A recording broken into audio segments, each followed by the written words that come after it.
जय हिंद फ्रेंड्स, मैं पार्थ और आप देख रहे हैं डी फॉर डिस्कशन। आज का टॉपिक ऑफ डिस्कशन है ऑपरेशन सिंदूर। आइए देखते हैं आज के इस वीडियो में हम कौन से मुद्दों पर चर्चा करने वाले हैं। आइए शुरू करें। कौन से मुद्दों पे होगी चर्चा? तो पहला मुद्दा है ऑपरेशन सिंदूर क्यों किया गया था। दूसरा, भारत द्वारा पाकिस्तान के कौन से ठिकानों को टारगेट किया गया था। तीसरा, भारत ने किस तरह से ऑपरेशन को अंजाम दिया।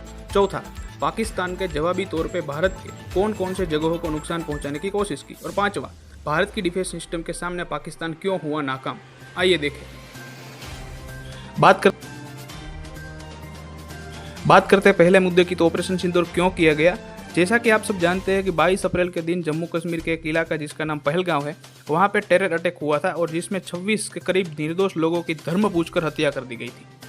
और उसी के जवाबी हमले के तौर पे भारत के द्वारा ऑपरेशन सिंदूर चलाया गया था। तो ये था उसका रीजन। दूसरा मुद्दा, जैसा कि आप मैप में देख पा रहे हो, भारत द्वारा पाकिस्तान के 9 ठिकानों को टारगेट किया गया था, जिसमें मुजफ्फराबाद के 2, कोटड़ी, गुलपुर, भीमबेर, सियालकोट, चकमरू, मुरीदके और भावलपुर शामिल थे, जिसमें लश्कर ए तैयबा और जैश ए मोहम्मद जैसे खूंखार आतंकवादियों के संगठन को भी नष्ट कर दिया गया है। इसके बाद बात करें तो कहीं ना कहीं हमारे देश में हुए हमले से इनके तार जुड़ते थे।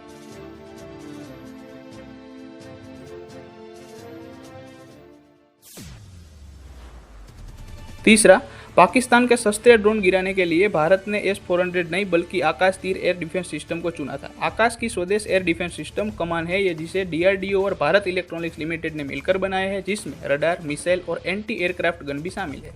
पाकिस्तान भारत के खिलाफ चाइना का DJI ड्रोन इस्तेमाल कर रहा है, जिसका काम छोटे से छोटे बॉम्बिंग करने का है।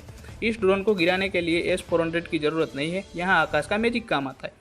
आकाश तीर की रेंज 50 से 80 किलोमीटर की होती है। जैसे ही ड्रोन या मिसाइल इसके रडार में आते हैं या उसकी रेंज में आते हैं तो सिस्टम तुरंत डिसाइड करता है कि किस टारगेट को किस वेपन से उड़ाना है। अगर छोटा सा स्लो ड्रोन आया तो L-17 एयर गन एक्टिव होता है। ये गन 1 मिनट में 240 सेल फायर कर सकती है और 3 से 4 किलोमीटर में कोई भी ड्रोन को बर्बाद कर सकती है। लेकिन अगर ड्रोन थोड़ा सा स्मार्ट हो तो आकाश मिसाइल रेडी हो जाती है और 25 से 30 किलोमीटर की रेंज में किसी भी ड्रोन को मार के गिरा सकती है। और अगर भारत के सामने पाकिस्तान इससे ज़्यादा लेवल का मिसाइल या ड्रोन भेजता है तो तब आता है S-400। लेकिन पाकिस्तान के पास फिलहाल ऐसा कोई भी वेपन नहीं है जो S-400 के रडार से बच सके। तो भारत के पास हर लेयर का परफेक्ट कॉम्बिनेशन बना लिया गया है।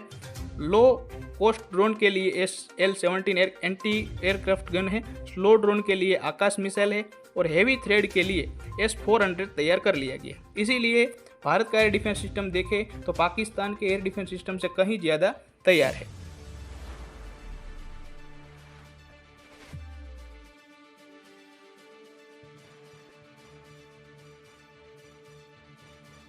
चौथा, पाकिस्तान के द्वारा भारत के 15 जगहों को टारगेट किया गया था।